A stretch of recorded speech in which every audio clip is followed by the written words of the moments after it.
الشخص ده قال عليك كلام كتير جدا في غيابك.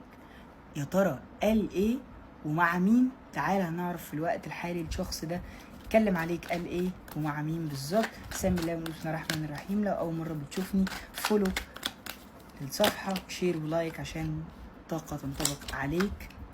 اكتب في الكومنتات استقبل الطاقه الايجابيه. تعالى نعرف الشخص ده قال عليك ايه ومع مين. بحجز طبعا القرايه الخاصه. التواصل على الارقام اللي قدامكم على الشاشه او على 010 62 59 060 2. لو انت من بره مصر هتزود 20 في الاول. مبدئيا الشخص ده قال عليك على فكره انك انت شخصيه عناديه جدا، وقال انك انت بتحب التحدي، بتحب دايما تبقى انت القائد بتاع العلاقه بنسبه كبيره. الشخص ده قال عليك برضو هنا على فكرة انك انت طيب، لكن انت عصبي بنسبة كبيرة، وعلى قد ما بتقدر ممكن يعني كده ايه بتهاجم او مندفع شوية.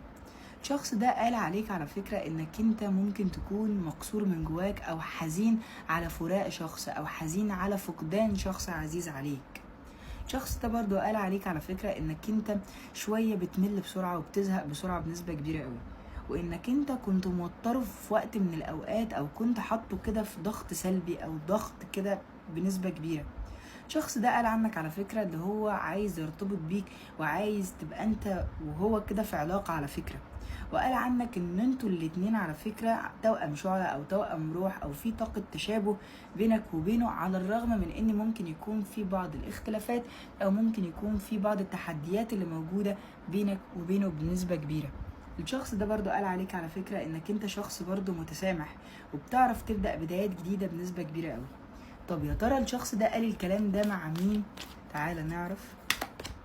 لو لسه ما حطيتش لايك يا ريت تحط لايك والفولو الجميل بتاعك.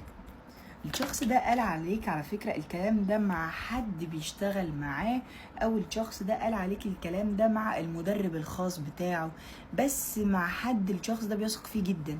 ممكن يكون حد من صحابه حد من قرايبه، بس الشخص ده على فكرة ما يعرفكش شخصيا، لان الشخص ده بيديله نصايح عنك على فكرة ازاي يتعامل معاك وازاي يتصرف معاك.